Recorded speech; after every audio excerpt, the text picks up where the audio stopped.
I want to share a bit living in two worlds, because it is a bit weird, isn't it? If we look naturally at Jesus' life, the supernatural was happening in the meetings, but his brothers didn't recognize him even as late as John chapter 7.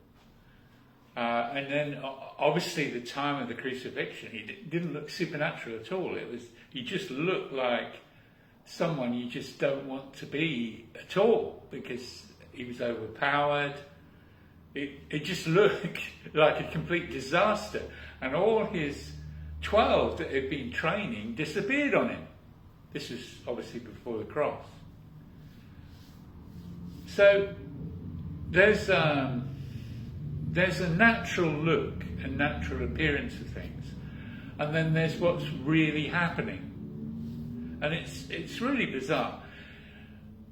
Then you get a weird career like like piano tuning, where by virtue of the process, you're tuning away. It takes about 50 minutes to an hour to tune something really properly. And you enter into kind of a spaced out zone, which you sometimes see on drummers, and you sometimes see on people doing things off the cuff as well, spontaneously entering into some kind of zone that isn't the left brain zone.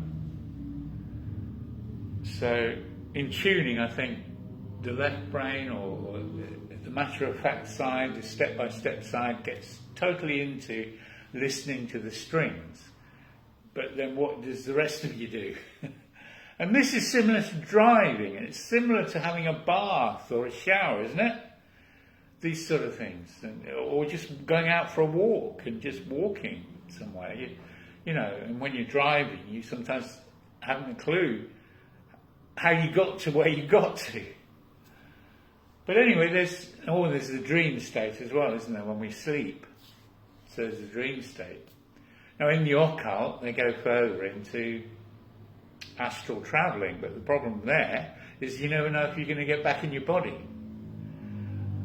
We relocate, but presumably that's just a whole body. I haven't done any relocation, but a friend of mine relocated from Fareham to I think it's Portsdown Hill or something. So it's just, we watch this space. We don't know what's happening, But it's important that we don't confuse the two realms. We are priesthood. We are priestly. One day we're going to be gone, but the most permanent bit of us, the real bit of us, and given a new body, will be completely relocated. This was our training ground. This is where we learn our priesthood. What is priesthood? Priesthood is really bringing things into existence by faith, by perceiving in the Spirit what God wants to do, and then we go for it. Now, be it those practical things that are beyond us at the moment, yet we set off to achieve them, like a new trade, like having a new house, like having a new group of people, setting up a new group of people for certain tasks, whatever. There's those sorts of things, or it doesn't really matter. But in the Spirit, I want to talk about bringing revival. Now, up until now, God has worked. Well, God always works with where we're at. It's not a problem to him about where we're at. We just have the intention. Do we want revival? If we want revival, then God will grant it to us. If we're very newbies, if we're, wherever we were in history, if we want revival, we wanted revival, people who prayed, they saw a revival. And it happened roughly every 50 years, these sovereign revival pattern things throughout Britain and in the States. But I want to tell you about a real event for me was in 1986. And I saw a kind of vision of, I assume something like Amazon jungle people who lived under the canopy of the Amazon jungle. And maybe they lived in a part of dense forest where they could hardly see out at all. But anyway, these people emerged for the first time, and one of the first things they saw in the sky was a silver bird. A silver bird. And then God just asked me, what do you think is the difference between these jungle indigenous people, I think he said natives in those days, these people, and the workers at Los Angeles LAX airport? In other words, the silver bird was a plane. What is the difference? And the difference, I said to him at the time in 1986, thinking back to 1910 or whenever the first plane went up, something like that, it was 70 years. About 70 years know-how. That's it. 70 years know-how. This is what God said to me. You at the moment, all of you, are treating revival like a silver bird. It's foreign to you. You just are overawed by it and awe-inspired by it. But he said, I'm going to teach you all about the matter-of-fact nature of revival. Now, it seems peculiar right now because there's this feeling of suppression, isn't there? Suppression in the spirits to prevent revival happening. Just everything is being traumatized. There's anathema being brought in to try and suppress the heavenly atmosphere so there's no open heaven. Everything that's in the Bible that is disallowed is being brought in to weigh down the atmosphere. It seems like the very opposite, doesn't it? We haven't had, major revival. The last one was it quite a weird revival because it happened sovereignly to all of our generation, but scattered. It wasn't really stadiums. God was meeting us and baptizing us in the Spirit in various ways, catching up as in a movement, but there was no figurehead. There was no main leader. There were leaders who emerged, but it wasn't happening all the time through them. My own wife had direct dealings with God. My friends in Hove, one of them was in a cinema queue. And it was just happening, So it wasn't even like some of the revivals which are geographic centric and the presence of God, like at the Hebrides, just was so heavy that people didn't even make it into church before being flat on their faces on the ground in the islands. So there are these different ways in which God comes. But I suppose the big thing, getting to know Edward Miller, was that out of his sheer frustration with Pentecostalism and the Assemblies of God way of doing things, which led nowhere, nothing was happening in Argentina. He was a missionary in Buenos Aires. Nothing happened. And I think it was Buenos Aires. I think I've got good thinking now, whether it was one of the other cities. But he decided, he just made a firm thing, and I think sometimes we just have to do this. We all have to do this. So we're not making another move until we see something happen, until you show us at least what we're doing wrong. What is the block? What is not happening? God, I'm fed up of religion. I'm not going through the motions anymore. I want you. I want you to move. So we reached that kind of thing, and that's what he reached. And it didn't even then just happen. But he literally shut down all he was doing, and he sought God. Now, in that seeking, several things happened. One of which was he was discovering the whole protocols and blueprint that had been lost, really, about praise and worship, which is the foundation that opens the door to a manifestation of the house of the living God on planet Earth. These are the door openers. You know, and we read about it in Psalms, I will enter his gates with thanksgiving in my heart, but we just had no clue until it was really emphasized. This is the literal portal to the heavens opening on earth. And so we began treating meetings a bit more seriously to do with that and learning the protocols. So that was one thing. So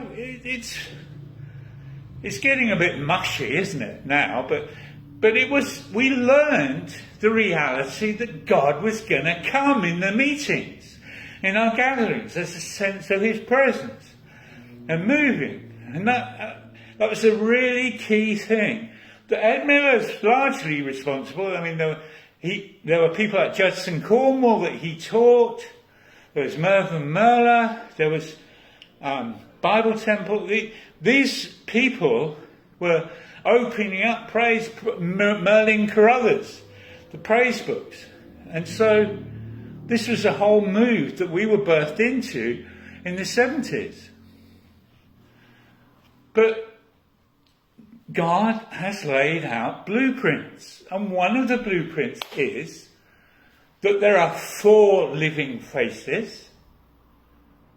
And that in Leviticus 23, the picture of ecclesia, true ecclesia and how it works, is called a tabernacle booth. And it has a roof with holes in, because they're boughs, they're leafy, branchy boughs. And they've got holes in. And they have holes in so that we come right away from pyramid dependency, which is a Genesis 3 fallen state that comes from angels imposing their own fallen hierarchy upon living beings who are called and brought forth in the image of God. They have imposed the pyramid order upon us. It is not God's order. So that's the first thing about revival. As soon as there's an open heaven, it's an open heaven. It's quite unlike anything that anybody lives in when they live inside Genesis 3. There is no open heaven in Genesis 3. It's a pinnacle. It comes through the satanically ordained person who's in charge of the matrix we call the world, the flesh. Now, God allows these things to hold things together, but if it's left to run, what happens is like the Nephilim when they invaded this planet. You can't let the pyramid order run and run. It's only got a set time limit where it doesn't just hold things together, it binds things so God cannot move. So there had to be a flood, mostly to get rid of the Nephilim. So, and that was the idea with Canaan and moving the Israelites into Canaan. The Canaan were Nephilim-related Gibborim. And they were doing foul practices like murdering their babies, breeding and murdering babies, just like the occult do today. This is how principalities and powers derive their energy, from leeching our planet. Anyway, by and by. So, that's one thing about revival. It is like a tabernacle. Now, the other thing about tabernacles in Leviticus 23 is they have to have 4 classifications of wood, which represent the 4 living faces, which represent the 4 main frequencies upon which humanity reflects Jesus Christ. In pyramid life, in the churches we've known up till now, the only people to get a look in are Matthew's and Luke types, because they articulate. And that's important for the devil, because he transfers his command system down layers using the tree of the knowledge of good and evil, which is where seminaries come from. They are teaching living God power, now brought down into a set of man-made black and white principles that we've replaced God with, including the Anglican Church and the Catholic Church, which are the greatest, hardest, like the Greek Orthodox, forms of pyramid. They've been around long enough. They've formed to a sense that virtually God cannot move in these pyramid churches. They are man's order. Now, even in the Anglican Church, if people are desperate enough for him, even the Anglican Church and the Catholic Church isn't God-proof. God's in everywhere. But that is the effect of pyramid. It stifles life. Even a family has a mum and a dad. It's not a dad pyramid. It's a mum and a dad. So, tabernacles is really, really key. And that's going on right now in Israel. Right now it's Feast of Tabernacles. So the important thing there was that it's the co-working of these four living places, or these four woods. This is what happens in revival. In revival, everything opens up under the open heaven, and we become who we really are. God-filled people. That's revival, and we should live and maintain that. So what God was saying to me is that revival isn't going to be like a silver bird to us. It's going to be like LAX airport workers just knowing what to do. It's just normal. It's just like a farmer. So the three feasts idea is the same thing. Jews don't think, oh, what should we do next after their Passover feast or their Pentecost feast? They do this annually, except they don't know the Holy Spirit version. We are to know, like true workers and priests of God, the supernatural version. And we already know some of it. We're up to Pentecost. We know how to go into a place, gather around the name of Jesus, being baptized in the Holy Spirit, see different members of the church moving in the supernatural, or obeying the other forms of contribution as the Holy Spirit directs in 1 Corinthians 12. We know that. Jesus turns up. It's beautiful. There's unity. There's love. There's sharing. We know this. But we don't know it over a geography. And to do that, we have to come into the third level of growth. And in the third level of growth, we have local elderships who are in the third level. What is the third level? They know that they know that they know they have died. Every bit of their spirit has died and been raised with Jesus Christ.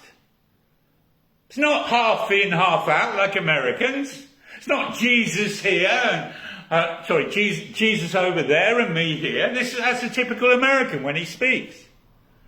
He doesn't know Romans 6 embedded into every cell of his body, and they run charismatic meetings like that. A bit vague. Rub the Aladdin's lamp for 20 minutes. We'll get Jesus Christ somehow. We'll get him here somehow. And it's a process that's coming from a belief that they're a separately powered being. They are still living in the blasphemy of Genesis 3, that we can be anything apart from God's life. That's the stink and stench of American Christianity. The posturing, the presenting, the podium show around one person who runs a pyramid. This is why American Christianity stinks, but no one's been able to articulate it properly. They just know it's not a money gospel. Well, that's not really the issue. The issue is that person there still stinks. He doesn't know he's died. It comes out of his words. Jesus and me. Jesus and me. So imagine having 12 people, minimum, or maybe more, who are established and grounded. They know there's unity because it's Jesus Christ living in all of them. They know how to operate in 1 John 1. The only difference between 1 John 1 and 1 Corinthians 12 is it's all day long in a whole city. It's city on a hill. And that's how we come into the LAX workers. Revival is just normal. We know how to hold the presence of God over our city. We have conference standard church every blooming week. We don't wait for a year. We live there. Are you getting this? Revival presence is Jesus. It's Jesus. It's Jesus' standard presence. Where he's in charge. That's the biggest reason there's no revival presence. We give our trust and our belief and our focus to one man or woman who we call pastor or apostle or some other name. Jesus said, call no man leader. Oh, sorry, not leader. Call no man father. Call no man teacher. Call no man rabbi. Of course we're allowed to call people leaders, but that's plural. Always plural. Always plural. Always plural. Because they're not a God. They stand like Levites and they train all the rest of the congregation to be like Levites with wooden poles. This is how you carry the presence of God. 6 paces and then wham! God moves. This is what Jesus was instructing the 12 disciples in priesthood. But it wasn't detached. He'd spent 30 blooming years learning how to live as a human being in the Father. All of our stuff is detached. It's living life over there and us being religious here. There's none of that in the Spirit. We died. So I don't know how much to continue right now, but that's the main thrust of what I wanted to say. And just simply this. This is from my own testimony. 3 things from my own testimony, 3 or 4. When I was baptized in the Spirit, I think the first thing to say is, obviously we wanted to share. So we shared around our town, in our school, everything. Now, one of those sharing sessions, 2 of us, a lady 20 years older than me and myself, were in a coffee lounge, which now no longer exists. But I was lucky to grab one of the last photos on the net, and so I put all this story on my blog.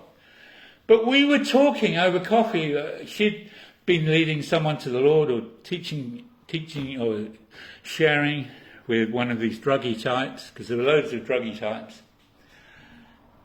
And we were just asking each other, because we'd both read a bit of Isaiah, and we were thinking, we're stuck in a Baptist church, a renewed Baptist church, but how on earth do we get into what these scriptures are saying?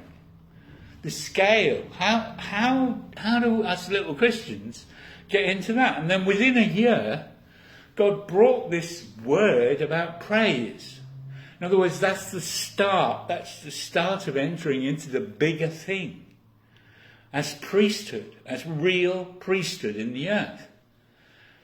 The next thing was, when I was about 16, the Lord came into my bedroom and just said to me, how far do you want to go?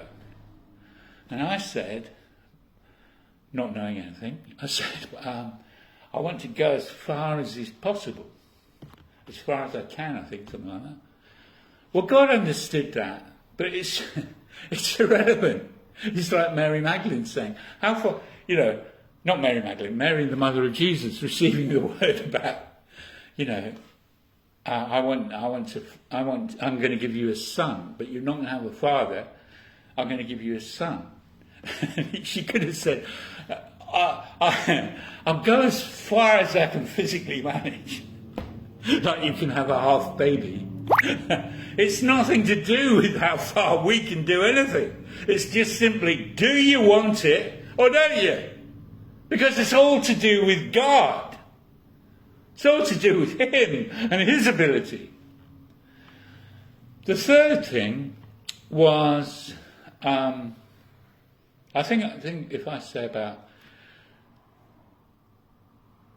I found myself in Emsworth, which is about 2 miles away from here.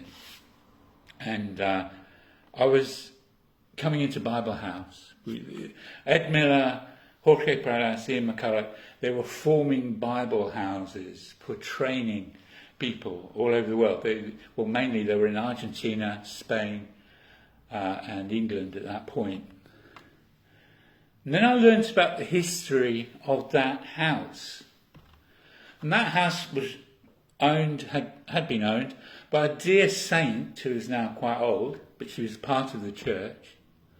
And she told me the story of the Lord saying to her, I want you to give me your house, lock, stock and barrel. She'd inherited it, I think. She had the possibility of another smaller place, so she went into a smaller place. But she gave this 3-story house that's still in Emsworth. It's changed somewhat. And she handed it over to the Lord. Now listen, as she handed that key over to the Lord or the leadership, she prayed this prayer. Let this be the match that sets Britain on fire. And I take that very seriously. The fourth thing I want to tell you is that in 1990, because of Jimmy Swaggart and Jimmy Baker, which flooded the airwaves, didn't it, at the time, everyone got to hear about it. But the Lords seemed a bit too quick. The House of Lords seemed a bit too quick to come in with a law that prohibited independent Christian national media in this country. Imagine them trying to do that in America. So there was to be no national gospel media. And they did that also because Moscow had given UCB a frequency which covered it was a medium wave frequency that covered our land. And they took it from UCB because they said, well, these are our frequencies. We're the government here. These are our frequencies. I don't care that Moscow gave it to you, but we are the frequency. This frequency is coming our land and we control here. And then, so they did those two things. And I was so disgusted and so moved. For 4 years I carried that and battled in the spirit. So this is all relevant. So I did the little things that I felt to do. I'm not a great organisy chappie. I'm not the sort of guy that, like Lauren Cunningham, can start organisations and buy castles and ships. I'm not a massively type of guy. But I did what I did. I created a Christian video library. I also arranged weekends where we prayed about this issue. So that was, and I told everybody, out of my irritation, I told all my tuning customers that this was wrong. This is wrong. Anyway, and it was a bit like in Judges when Gideon is stomping down grapes. Anyway, this is what happened. I just happened to place an ad for a grand piano. I'd only done 2 national adverts in my whole career from 1981 until that point, which was 1994. And I did that, but God brought 2 people to buy a grand piano. And they didn't fully know why they'd come to England. He'd just called them away from South Africa. Their names were Rory and Wendy Alec. Within a few months, they started God Channel. God Channel not only beat all the laws because it was satellite, so they didn't legislate for satellite. So it more than covered UK, but then it became a world force, didn't it? It became a world force for the gospel to act independently. So wherever it is now and whatever it's doing, that was a big thing to me. Because I started taking my priesthood very seriously. Because in the natural, I'm just a piano tuner.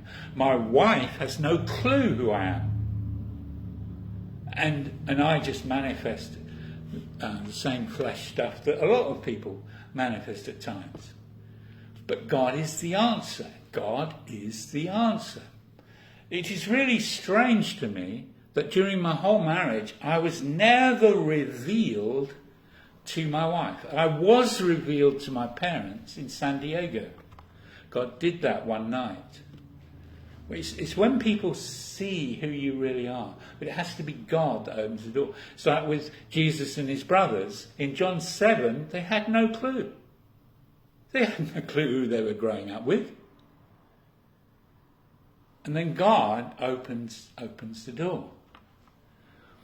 But that was for me a moment where I believed, it was greatly encouraging for me, because back in 1987, 86 had been the thing about revival, but 87 was like a doorway key, because the Lord came to me in my discouragement about the charismatic movement and the Pentecostal thing. I thought, there's more than this. There's more than this. And God spoke so clearly to me.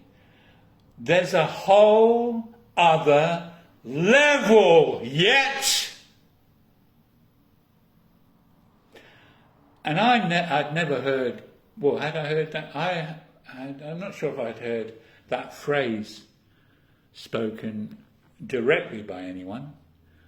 But anyway, 2 years later, I had a book called Yes I Am by Norman Grubb given to me. And this lady felt to give this particular book of Norman Grubb's to me. It was his last book. And in chapter 31, it is actually called On Now to the Third Level. So this is part of the same story. Maybe just to quickly run through the gates of Jerusalem. We have prayed revival just by sheer acting like the widow with the judge. You know, we've just been persistent. And every 50 years, we saw this massive breakthrough. But all of us were like the natives in the jungle, not knowing quite how it happened. Just that you keep praying. But there's an order in God that we have deliberately decided in our heart not to face. And this order concerns the 4 living beings. And this order of God in the heavens involves the blueprint that Moses made his cardboard copy of, called the tabernacle. It was only ever a copy, made of rubbish, planetary materials. Well, they weren't rubbish. Some of them were gold. But you know what I mean? They were just atomic structures. It's not the real thing. And God has brought us to the place of the living God. We don't see it, but it's in our heart. We became born again of God. We can't explain that humanly. We don't have to, but it happened, and that's what we testify to every single person. We are new beings. We have been born again. But there's a Passover, which the evangelicals love and go no further than. There's a Pentecost, which charismatics and Pentecostals enjoy every Sunday, but go no further on. And then there's a Feast of Tabernacles, which is so safe you can live together. It's a safe place. It's not like a charismatic movement where every so often you have a pastor having sex with his congregation, where you have people going off into magic, where you have all kinds of things going on. You have money grabbing. You have reducing the gospel to a money presentation. This is not the third level, which is why God doesn't really allow much. He's very careful about his crusades. They're not so frequent because he can't trust us with frequent ones. They have to have lots of prayer to get the open heaven to actually counteract the way we live most of our lives, which is flesh, and in Genesis 3. But the third level message is the know-how message. There's a sequence in Jerusalem gates. Gate number 1 is the sheep gate. You become a disciple. Gate number 2 is you tell your early born again message. It's the fish gate. That's when you bring in lots of family, lots of people around you. There's a third gate, which is learning about all the stuff you never knew, called the old gate. You're catching up on the things that God revealed before to all the saints through thousands of years. Then there's a valley gate, because as you start moving in the material of the old gate, you realise you can't do it. It's very humbling. All your life you've been used to doing things, and you're brought the way of the valley. You're humbled. But in that process, you learn a deep disgust for sin. So there's a dung gate. Gate number 5 is the dung gate, but you're feeling very powerless. So God brings you to gate number 6, which is the baptism in the Spirit gate, which is the fountain gate. And then you have to learn to walk in the Spirit all the time. That's gate number 7, which is the water gate, which leads you into a whole new priesthood where you start to act as horsemen in the Spirit, which is the horse gate of the beginning of intercession for opening up the real thing, which is kingdom. Then there's gate number 9, which is the multitude coming in the main doorway of Jerusalem, because there's now multitudes. It's not a fish gate where you're sitting fishing, dangling with a pole. This is thousands coming in, but there's a place to take them, because at the moment, as Heidi Baker says, no one's handed the reins over to Jesus Christ. Gate 10 is divine order.